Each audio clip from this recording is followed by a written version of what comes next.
കാലഘട്ടത്തിനനുസരിച്ച് ദൈവജനത്തെയും സഭയെയും നയിക്കുന്ന ശക്തനായ ഒരു ദൈവമാണ് നമ്മുടെ കൂടെയുള്ളതിൻ്റെ ഏറ്റവും അടിസ്ഥാനപരമായിട്ടുള്ള വിശ്വാസം. നമ്മെ ഓരോരുത്തരും ബോധ്യപ്പെടുത്തുന്ന ഏറ്റവും ലേറ്റസ്റ്റ് ആയിട്ടുള്ള അനുഭവമാണ്, അത്ഭുതമാണ് നമ്മുടെ സമൂഹത്തിൽ ഇപ്പോൾ നടന്നിരിക്കുന്നത്. തലശ്ശേരി അതിരൂപതയിലെ വിളക്കന്നൂർ ക്രിസ്തുരാജ പള്ളിയിൽ സംഭവിച്ചിരിക്കുന്ന ദിവ്യകാരുണ്യ രൂപത്തിൽ ഈശോ പ്രത്യക്ഷപ്പെട്ട കാര്യം നമുക്കെല്ലാവർക്കും അറിയുള്ളതാണ്. തിരുവോസ്തിയിൽ ഈശോയുടെ തിരുമുഖം ദർശിക്കുന്ന രീതിയിൽ ഇത്രയേറെ വളരെ വലിയൊരു അത്ഭുതം നടന്ന കാര്യം നമ്മളെല്ലാവരും ഇപ്പോൾ ചർച്ച ചെയ്യപ്പെട്ടുകൊണ്ടിരിക്കുന്നു. 2013 നവംബർ 15-ാം തീയതി അന്നത്തെ വികാരിയായിരുന്ന തോമസ് പതിയിലച്ചൻ്റെ കാർമ്മികത്വത്തിൽ നടന്ന ആ ബലിയർപ്പണത്തിൻ്റെ മധ്യയാണ് റുഹാക്ഷണ പ്രാർത്ഥനയിൽ ഈ തിരുവോസ്തിയിൽ ഈശോയുടെ രൂപം പ്രകടമായത്. ആ പ്രത്യക്ഷമായപ്പോൾ തന്നെ വികാരിയച്ചൻ അത് അരുളിക്കൽ സൂക്ഷിക്കുകയും സക്രാരിലിരുന്ന് വിശുദ്ധ കുർബാനയെടുത്ത് ബലിയർപ്പണം തുടരുകയും ചെയ്തു.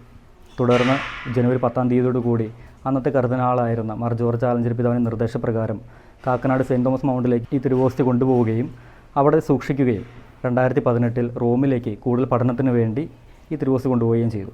തുടർന്ന് 2024 വരെയും അല്ലെങ്കിൽ ഈ കാലഘട്ടം വരെയും നമ്മൾ ഈ വിശുദ്ധ കുർബാനയെക്കുറിച്ച്, വിശുദ്ധ ബലിയിൽ ഈ വിശുദ്ധ തിരുവോസ്തിയിൽ പ്രത്യക്ഷമായ ഈശോയുടെ ആ തിരുമുഖത്തെക്കുറിച്ച് വിശദമായി പഠിച്ചുകൊണ്ടിരിക്കുന്നു. കാരണം ഒരു കാലഘട്ടത്തിലും ഇതൊരു തെറ്റിദ്ധാരണയ്ക്കോ അവിശ്വാസത്തിനോ ഇടയാകരുത് എന്ന് കത്തോലിക്ക സഭയ്ക്ക് അത്രയേറെ നിർബന്ധമുള്ളതുകൊണ്ടാണ് ഈ കഴിഞ്ഞ 10-13 വർഷങ്ങളായി ഇതിനെക്കുറിച്ച് പഠിക്കുവാൻ സഭ സമയമെടുത്തത്. അതിനുശേഷമാണ് അപ്പസ്തോലിക് ന്യൂൻഷോയിലൂടെ ഈ വിവരം സഭ ഔദ്യോഗികമായി പ്രഖ്യാപിക്കുക. ഇതുമായി ബന്ധപ്പെട്ട പഠനങ്ങളെല്ലാം നടന്നത് ബാംഗ്ലൂർ ക്രൈസ്റ്റ് യൂണിവേഴ്സിറ്റിയിലായിരുന്നു. കാരണം സാധാരണഗതിയിൽ ഈ അത്ഭുതങ്ങളെക്കുറിച്ചെല്ലാം നമ്മൾ സഭയിൽ സംസാരിക്കുമ്പോൾ, അല്ലെങ്കിൽ അത്ഭുതങ്ങളെക്കുറിച്ചുള്ള കാര്യങ്ങളെല്ലാം വരുമ്പോൾ സാധാരണ ഈ അത്ഭുതങ്ങളെക്കുറിച്ചുള്ള ഏറ്റവും വിശദമായ പഠനങ്ങൾ നടക്കുന്നത് ഇതിനകത്ത് മാനുഷികമായിട്ടുള്ള എന്തെങ്കിലും കാര്യങ്ങളുണ്ടോ, അതോ ശാസ്ത്രീയമായി തെളിയിക്കപ്പെടാവുന്നതാണോ, തുടർന്നുള്ള കാര്യങ്ങളെല്ലാം ചർച്ച ചെയ്യപ്പെടുന്നതും അതിനെക്കുറിച്ച് പഠിക്കുന്നതും റോമിലാണ്. പക്ഷേ നമ്മുടെ ബാംഗ്ലൂർ ക്രൈസ്റ്റ് യൂണിവേഴ്സിറ്റി ഇതിനെക്കുറിച്ച് പഠിക്കാവുന്ന എല്ലാ അതിനൂതനമായിട്ടുള്ള സാങ്കേതിക വിദ്യകളും ഉള്ളതുകൊണ്ട് ഈ പഠനങ്ങളെല്ലാം നടന്നത് ബാംഗ്ലൂരിലാണ്. അവിടെ നിന്ന് ഇത് സ്ഥിരീകരിക്കപ്പെടുകയുണ്ടായി. ഇത് തീർച്ചയായും മാനുഷികമായിട്ടുള്ള യാതൊരു ഇൻവോൾവ്മെൻറ്റും അതിനകത്തില്ല, തീർച്ചും ദൈവികമാണ്, അതിനകത്ത് ദൈവികത്തിൻ്റെ കരമുണ്ട് എന്നുള്ള കാര്യം കൃത്യമായിട്ട് മനസ്സിലാക്കിയപ്പോഴാണ് വത്തിക്കാനിൽ നിന്ന് ഇതിനുള്ള അംഗീകാരം നമുക്ക് ലഭിച്ചത്. ദിവ്യകാരുണ്യം എന്ന വാക്ക് ഒരുപക്ഷെ വിശുദ്ധ കുർബാന ഇതിനേക്കാൾ മനോഹരമായിട്ട് ഡിഫൈൻ ചെയ്യാവുന്ന മറ്റൊരു വാക്കുണ്ടോ എന്ന് ചോദിച്ചു കഴിഞ്ഞാൽ സംശയമാണ്. അത് ശരിക്കും നമ്മുടെ മലയാളത്തിൻ്റെ ഏറ്റവും വലിയൊരു അനുഗ്രഹമാണ് ഇതുപോലെ മനോഹരമായ ഒരു പദം നമുക്കുണ്ട് എന്നുള്ളത്. അത് ഓരോ വ്യക്തിയിലേക്ക്, ഒരു ക്രൈസ്തവനെ സംബന്ധിച്ചിടത്തോളം അവൻ്റെ വിശ്വാസത്തിൻ്റെ മൂലക്കല്ലെന്ന് പറയുന്നത് ദിവ്യകാരുണ്യമാണ്. ഒരു സഭയുടെ, പ്രത്യേകിച്ചും കത്തോലിക്ക സഭയുടെ അടിസ്ഥാനം എന്ന് പറയുന്നത് വിശുദ്ധ ബലിയാണ്. ആ വിശുദ്ധ ബലി ഇല്ലെങ്കിൽ സഭയില്ല, സമൂഹമില്ല. ഈ വിശുദ്ധ ബലിക്കെതിരെയുള്ള പ്രവർത്തനങ്ങൾ ഇന്നത്തെ കാലഘട്ടത്തിൽ നമ്മളെ വിശ്വാസത്തിൽ നിന്ന് ഒത്തിരിയേറെ അകറ്റിക്കൊണ്ടിരിക്കുന്ന ഈ കാലഘട്ടത്തിലാണ് ഈ അത്ഭുതത്തിൻ്റെ പ്രാധാന്യവും പ്രസക്തിയും എന്നുള്ള കാര്യം നമ്മളെല്ലാവരും തിരിച്ചറിയണം. വിശ്വാസത്തിൽ നമ്മളെല്ലാവരും അകന്നു പോയിക്കൊണ്ടിരിക്കുന്നു, അല്ലെങ്കിൽ വളരെ ചെറിയൊരു കാര്യത്തിന് വേണ്ടി പോലും വിശ്വാസം ത്യജിക്കുന്ന ഒരു തലമുറയിലൂടെ നമ്മൾ കടന്നു പോകുമ്പോൾ ഈ വിശ്വാസം കാത്തു സൂക്ഷിക്കപ്പെടേണ്ടതാണ് എന്ന് നമ്മെ ഓരോരുത്തരെയും ബോധ്യപ്പെടുത്തുന്ന യേശുവിൻ്റെ നേരിട്ടുള്ള അനുഭവത്തിലേക്ക് നമ്മൾ ഓരോരുത്തരെയും വിളക്കന്നൂർ നമ്മൾ ക്ഷണിക്കുന്നുണ്ട്. അവിടെ ചെല്ലുവാനും ഈ ക്രിസ്തുവിൻ്റെ രൂപം ദർശിക്കുവാനും വർഷങ്ങൾക്ക് മുൻപേ ഒരുപക്ഷെ നമ്മുടെ മാതാപിതാക്കളിലൂടെ, ജ്ഞാനസ്നാന മാതാപിതാക്കളിലൂടെ നമുക്ക് ലഭിച്ച വിശ്വാസത്തിൻ്റെ പൂർത്തീകരണമായി ഈ ദിവ്യബലിയിൽ കർത്താവ് സന്നിഹിതനാണെന്ന് നമ്മെ ഓർമ്മപ്പെടുത്തുന്ന ഏറ്റവും വിശുദ്ധമായ, ഏറ്റവും വിശദമായ ഒരു അത്ഭുതം. അതാണ് വിളക്കന്നൂർ സംഭവിച്ചിരിക്കുന്നത്. ഒരു ക്രൈസ്തവൻ എന്ന നിലയിൽ, ഒരു പുരോഹിതൻ എന്ന നിലയിൽ ഒരുപക്ഷെ എനിക്കും നിങ്ങൾക്കും എല്ലാവർക്കും കൃത്യമായി യേശുവിനെക്കുറിച്ച് മനസ്സിലാക്കാൻ പറ്റുന്ന, ആ സന്നിധിയിലിരിക്കാവുന്ന, ആ സാന്നിധ്യം അനുഭവിച്ചറിയാൻ പറ്റുന്ന ഒരിടമായി വിളക്കന്നൂർ മാറട്ടെ എന്നുള്ളതാണ് എൻ്റെ ഏറ്റവും വലിയൊരു പ്രത്യാശ.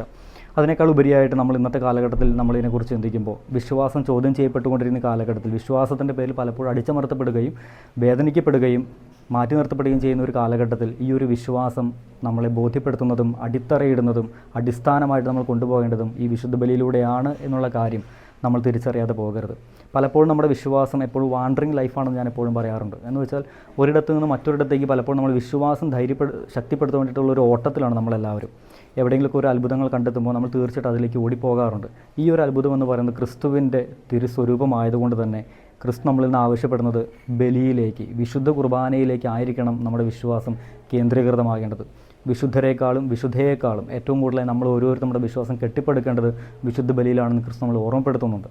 ക്രിസ്തുവിനോട് ചേർന്നിരിക്കുന്ന ഓരോ നിമിഷം, അതൊരു പുരോഹിതനാണെങ്കിലും ഒരു സാധാരണ ഒരു അൽമായ വിശ്വാസിയാണെങ്കിൽ പോലും, അത് ഏതൊരു വിശ്വാസിയായിട്ടോ, പുരോഹിതനോ അൽമായ വിശ്വാസിയോ ഒന്നും നോക്കണ്ട, ഒരു വിശ്വാസിയെ സംബന്ധിച്ചിടത്തോളം ക്രിസ്തുവിനോട് ചേർന്നിരിക്കാൻ പറ്റുന്ന ഒരനുഭവവും അതൊരിക്കലും ചെറുതല്ല.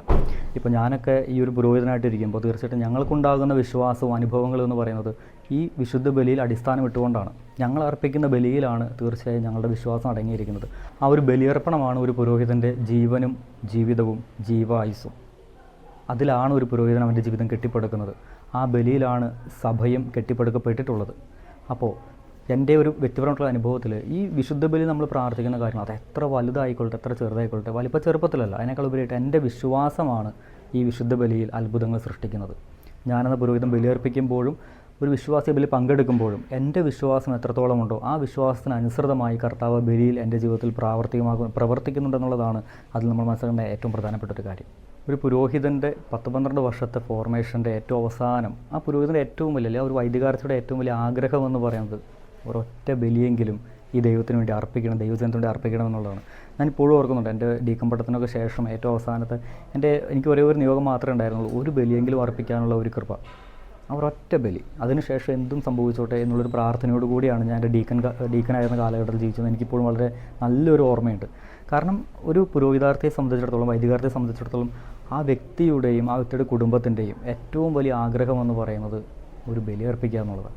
അതിനേക്കാൾ അപ്പുറത്തേക്ക് ആ വ്യക്തിയെ സ്വാധീനിക്കുന്നതോ ആ വ്യക്തിയെ മാറ്റി നിർത്തുകയോ ചെയ്യുന്ന യാതൊരു അനുഭവവുമില്ല. ആ ബലിയർപ്പണമാണ് ആത്യന്തികമായിട്ട് നമ്മൾ ഓരോരുത്തരും മുന്നോട്ടേക്ക് നയിക്കുന്നത്. അതിപ്പോൾ എത്ര നാൾക്ക് ശേഷം ബലിയർപ്പിച്ചാലും, എത്ര വർഷങ്ങൾക്ക് ശേഷം ബലിയർപ്പിച്ചാലും ആദ്യത്തെ ആ ബലിയർപ്പണം പോലെ തന്നെ ഒരു പുരോഹിതൻ ബലിയർപ്പിക്കാൻ കഴിയുന്നുണ്ടെങ്കിൽ അവിടെ ദൈവം തീർച്ചയായും അത്ഭുതങ്ങൾ പ്രവർത്തിക്കും. ആ ബലിയർപ്പണത്തിൻ്റെ മഹനീയതയും വിശുദ്ധിയും അതിൽ ദൈവത്തിൻ്റെ സാന്നിധ്യവും ആ ജനത്തിന് മനസ്സിലാകുമെന്നുള്ളതിൽ യാതൊരു സംശയവുമില്ല. ആ ഒരു അനുഭവം ഒരു പുരോഹിതൻ്റെ ഉള്ളിൽ ഉള്ളപ്പോഴാണ് മടുക്കാതെ, മടുപ്പില്ലാതെ, സമയം നോക്കാതെ ബലിയർപ്പിക്കാനായി ഒരു പുരോഹിതന് സാധിക്കുക. ആ ഒരു അനുഭവം ഒരു വിശ്വാസിയുടെ ഉള്ളിലുള്ളപ്പോഴാണ് മടുക്കാതെ, മടുപ്പില്ലാതെ, സമയം നോക്കാതെ, സമയത്തിൻ്റെ ഏറ്റക്കുറച്ചിലുള്ള സമയപരിധിയോ വയ്ക്കാതെ, എത്ര സമയമുണ്ടെന്നുള്ളതിനകത്തല്ല, ദൈവത്തിൻ്റെ സാന്നിധ്യം അനുഭവിച്ച് ആ ബലിയിൽ പങ്കുചേരാൻ ഒരു വിശ്വാസിക്കും കഴിയുന്നത്. അപ്പോൾ ഒരു വിശുദ്ധ കുർബാന എന്ന് പറയുന്നത്, വിശുദ്ധ ബലി എന്ന് പറയുന്നത് തീർച്ചയായും ഒരു ക്രൈസ്തവനെ സംബന്ധിച്ചിടത്തോളം നമ്മുടെ ജീവിതത്തിൻ്റെ ഭാഗമായി മാറണം. പലപ്പോഴും നമുക്ക് പറ്റുന്ന നമ്മുടെ ഒരു സാധാരണ ജീവിതത്തിൽ നമുക്ക് പറ്റുന്ന ഏറ്റവും വലിയൊരു അനുഭവം എന്ന് പറഞ്ഞാൽ, അനുഭവത്തെക്കാൾ ഉപരി നമുക്ക് പറ്റുന്ന ഏറ്റവും വലിയൊരു പിഴവെന്ന് പറയുന്നത്, നമ്മൾ വിശുദ്ധ കുർബാന സ്വീകരിക്കുന്നു, വിശുദ്ധ ബലി പങ്കെടുക്കുന്നതു, പക്ഷേ ഈ വിശുദ്ധ ബലി അർപ്പിച്ച് വിശുദ്ധ കുർബാന സ്വീകരിച്ച് ദേവാലയത്തിന് പുറത്തേക്ക് പോയി കഴിയുമ്പോൾ ഈ ദൈവത്തിൻ്റെ സാന്നിധ്യം നമ്മളിൽ എവിടെയാണെന്നുള്ളൊരു ചോദ്യം നമ്മളെപ്പോഴും ചോദിച്ചിട്ടുണ്ടോ? അതൊന്ന് ചോദിക്കണം. ഈ ദേവാലയത്തിന് 4 ചുവരുകൾക്കുള്ളിൽ വെച്ചുകൊണ്ട് തന്നെയാണോ നമ്മൾ പുറത്തേക്ക് പോകുന്നത്? അതോ ഞാൻ പോകുന്ന ഇടങ്ങളിൽ, ഞാൻ ചെല്ലുന്ന വ്യക്തികളിലേക്കും ബന്ധങ്ങളിലേക്കും കാഴ്ചപ്പാടുകളിലേക്കും ഞാൻ ഈ ദൈവത്തെ പകർന്നു കൊടുക്കുന്നുണ്ടോ? ക്രിസ്തു നമ്മളിൽ നിന്ന് ആഗ്രഹിക്കുന്നത് നമ്മോട് കൂടെ വസിക്കാൻ വേണ്ടിയിട്ടാണ്. അപ്പോൾ വിശുദ്ധ കുർബാന സ്വീകരിച്ച് പുറത്തിറങ്ങുമ്പോൾ ഈ ക്രിസ്തുവിനെ ഞാൻ എൻ്റെ കൂടെ കൊണ്ടുപോകണം. അത് ദേവാലയത്തിന് 4 ചുവരുകൾക്കുള്ളിൽ വെക്കാനായിട്ടുള്ളതല്ല. ആ പുറത്തേക്ക് പോകുമ്പോൾ ഈ ക്രിസ്തു എൻ്റെ കൂടെ ഉണ്ടാവണം. ആ ക്രിസ്തുവിനെ പകർന്നു കൊടുക്കാനായിട്ട് അത്രയേറെ അർഹതപ്പെട്ടയാളും അത്രയേറെ കടമയുള്ളയാളുമാണ് ഞാൻ. ആ ഒരു ബോധ്യം നമ്മുടെ ഉള്ളിലുള്ളപ്പോഴാണ് ഏറ്റവും വിശുദ്ധിയോടുകൂടി, അനുഭവത്തോടുകൂടി ആ ബലി പങ്കെടുക്കാനും ആ ബലി സ്വീകരിക്കുവാനും നമുക്ക് സാധിക്കുക. ഈ വിശ്വാസം ചോദ്യം ചെയ്യപ്പെട്ടുകൊണ്ടിരിക്കുന്ന ഈ കാലഘട്ടത്തിൽ വിളക്കന്നൂരിലെ ദിവ്യകാരുണ്യ അനുഭവം നമ്മളോട് ആവശ്യപ്പെടുന്നത്, ഞാൻ ഇന്നും വിശ്വസിക്കുന്നത് ചേർന്നിരിക്കുക എന്നുള്ള ഒരൊറ്റ കാര്യം മാത്രമാണ്. ക്രിസ്തു വചനത്തിലൂടെ നമ്മൾ പറഞ്ഞിട്ടുണ്ട്, ഞാൻ നിങ്ങളോട് കൂടെ ആയിരിക്കുന്നു. നമ്മളോട് കൂടെയായിരിക്കാൻ വേണ്ടിയിട്ട് അപ്പമായി മാറിയ ഒരു ദൈവമാണ് നമുക്കുള്ളത്, നമ്മുടെ ആഹാരമായി മാറിയ ഒരു ദൈവമാണ് നമുക്കുള്ളത്. ആ ക്രിസ്തു ഇന്നൊരു പക്ഷേ നമ്മളിന്ന് ആഗ്രഹിക്കുന്നുണ്ടാവും തന്നോട് കൂടെയായിരിക്കാൻ. തൻ്റെ പീഠാനുഭവത്തെക്കുറിച്ച് ഓർത്ത് പിതാവാദയത്തോട് പ്രാർത്ഥിക്കാൻ ഗത്സമനിൽ പോയി പ്രാർത്ഥിച്ച് തിരിച്ചു വരുന്ന ക്രിസ്തു കാണുന്നത് നിദ്രാവിവശരായിരിക്കുന്ന ശിഷ്യന്മാരെയാണ്.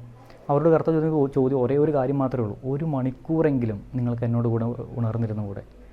ഈ ഒരു ഉണർന്നിരിക്കുക, അവരൊറ്റ കാര്യമാണ് വിളക്കന്നൂരിലൂടെ കർത്താവ് നമ്മളോട് പറയുന്നത്. കർത്താവിനോട് ചേർന്നിരിക്കുക. അതിനുവേണ്ടി കർത്താവ് അപ്പമായി മാറി, ആഹാരമായി മാറി. ഇപ്പോൾ ആ ആഹാരത്തിൽ, ആ അപ്പത്തിൽ കർത്താവ് തൻ്റെ രൂപം തന്നെ നമുക്ക് മുന്നിൽ പ്രത്യക്ഷപ്പെടുത്തിയിരിക്കുകയാണ്. വേറെ ഒന്നിനും വേണ്ടിയിട്ടല്ല, നിങ്ങൾ കണ്ടെങ്കിലും വിശ്വസിക്കണം. ഈ അപ്പത്തിൽ ഞാനുണ്ട് എന്നുള്ള കാര്യം നിങ്ങൾ കണ്ടെങ്കിലും വിശ്വസിക്കണം. കാണാതെ വിശ്വസിക്കുന്ന ഭാഗ്യവാന്മാരെന്നാണ് കർത്താവ് തോമസിനോട് പറഞ്ഞത്. ഇവിടെ കർത്താവ് വളരെ വ്യക്തമായി നമ്മൾ പറയുന്നുണ്ട്, നിങ്ങൾ കണ്ടിട്ടെങ്കിലും വിശ്വസിക്കും, ഞാൻ ഇതിനകത്തുണ്ട് എന്നുള്ള കാര്യം നിങ്ങൾ കണ്ടിട്ടെങ്കിലും വിശ്വസിക്കും. ഒരല്പനേരം എന്നോട് കൂടെ ഇരിക്കും. ഈ ഒരൊറ്റ കാര്യം മാത്രമേ കർത്താവ് നമ്മളിൽ നിന്ന് ആഗ്രഹിക്കുന്നുള്ളൂ. അതാണ് ഒരു ക്രൈസ്തവൻ്റെ ഏറ്റവും വലിയ ഉത്തരവാദിത്വവും. വിശുദ്ധ കുർബാന എന്ന് പറയുന്നത് തീർച്ചയായിട്ടും അതിൻ്റെ സന്ദേശം എന്ന് പറയുന്നത് മുറിയപ്പെടുക തന്നെയാണ്. കാരണം മുറിയപ്പെടുക എന്ന് പറയുന്നത് വിശുദ്ധ കുർബാന സ്നേഹത്തിൻ്റെ ഏറ്റവും വലിയ അടയാളമാണ്. നമ്മൾ പറയുമ്പോൾ ആ സ്നേഹം കർത്താവ് നമുക്ക് വേണ്ടി പ്രത്യക്ഷപ്പെടുത്തി തന്നത് മുറിയപ്പെടലിലൂടെയാണ്. കർത്താവ് പറയുന്ന ഒരേ ഒരു കൽപ്പന, ഞാൻ നിങ്ങളെ സ്നേഹിച്ചതുപോലെ നിങ്ങളും പരസ്പരം സ്നേഹിക്കണം. ഞാൻ നിങ്ങളെ സ്നേഹിച്ചതുപോലെ. കർത്താവ് എങ്ങനെയാണ് നമ്മളെ സ്നേഹിച്ചത്? കർത്താവ് സ്നേഹിച്ചത് സ്വന്തം ശരീരവും രക്തവും നമുക്ക് വേണ്ടി നൽകിക്കൊണ്ടാണ്. കീറി മുറിയപ്പെട്ടപ്പോഴാണ്. കർത്താവിൻ്റെ ഹൃദയം തിരുഹൃദയമായത് അത് കുത്തി തുറക്കപ്പെട്ടപ്പോഴാണ്. ആ ശരീരം തിരുശരീരമായത് അത് കീറി മുറിയപ്പെട്ടപ്പോഴാണ്. ആ രക്തം തിരുരക്തമായത് നമുക്ക് വേണ്ടി ചിന്തപ്പെട്ടപ്പോഴാണ്. വിശുദ്ധ ബലി എന്ന് പറയുന്നത് ബലി അർപ്പണമാണെങ്കിൽ അവിടെ നമ്മൾ അർപ്പിക്കപ്പെടണം, കീറി മുറിയപ്പെടണം, ചോര ചിന്തണം. പഴയ നിയമ ബലികളിൽ ഉൾപ്പെടെ അതിൻ്റെ പൂർത്തീകരണമാണ് ക്രിസ്തു. അവിടെ ബലിവസ്തുവും ബലി അർപ്പകനും ഒരാൾ മാത്രമായി മാറുമ്പോൾ മുറിയപ്പെടേണ്ടത് ഞാനാണ്, ബലി അർപ്പിക്കപ്പെടേണ്ടത് ഞാനാണ്, ബലി അർപ്പകനും ഞാനാണ്. മുറിയപ്പെടാത്തിടത്ത് സ്നേഹമുണ്ടെന്ന് അധികമൊന്നും നമുക്ക് വിശ്വസിക്കാൻ സാധിക്കില്ല. കാരണം എൻ്റെ വ്യക്തിപരമായിട്ടുള്ള ആവശ്യങ്ങൾ മാറ്റിവെക്കുന്നത് എന്നെ സംബന്ധിച്ചിടത്തോളം ഒരു മുറിയപ്പെടൽ തന്നെയാണ്. ആ മാറ്റിവെക്കലുണ്ടോ എന്നുള്ളതാണ് നമ്മുടെ ചോദ്യം. അപ്പോൾ ബലിയർപ്പണം എന്ന് പറയുന്നത് തീർച്ചയായും മുറിയപ്പെടലാണ്. അതിലാണ് സ്നേഹത്തിന് ഏറ്റവും വലിയ പൂർത്തീകരണം.